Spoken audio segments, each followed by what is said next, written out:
Thanks for watching Income Method Basics from High Dividend Opportunities. My name is Will Barton, and I am the lead analyst at HDO. This series has been curated to help you understand investing concepts and our methodology. In this episode, we're talking about CLOs, or Collateralized Loan Obligations.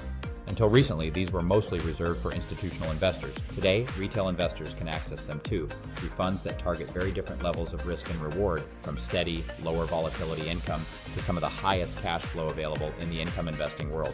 So what's actually inside a CLO? Leveraged loans. These are loans made to corporations, usually senior secured and first lien, meaning they sit near the top of the capital structure. They're floating rate, so their interest payments adjust with rates, paying a spread of several percentage points above SOFR, the benchmark short-term lending rate.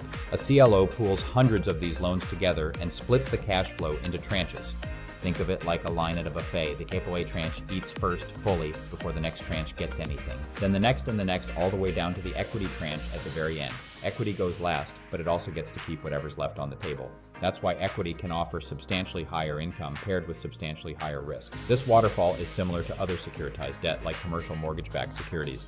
But CLOs have one major difference. They're actively managed. The loans inside aren't fixed at the start. As loans get repaid, the manager can reinvest into new ones or sell a loan they think is overvalued and buy something more attractive within limits set out in the prospectus. The debt tranches are also callable. A manager can refinance if spreads tighten or reset the CLO entirely, restarting the reinvestment period. This matters because once a CLO shifts into its amortization period, cash flow gets redirected toward paying down debt instead of distributions. So even if the underlying loans are performing fine, equity income can shrink simply because of where the CLO is in its life cycle. For income investors, that range of tranches means a range of choices. Lower in the structure, near the equity tranche, funds like Eagle Point Credit, ticker ECC, target very high cash flow with more volatility and more sensitivity to defaults.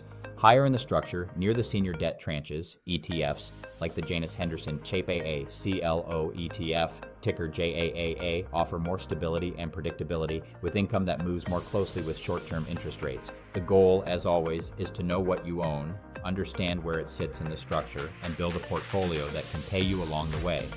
To put this income method concept to work and to unlock our full portfolio, consider subscribing to High Dividend Opportunities on Seeking Alpha.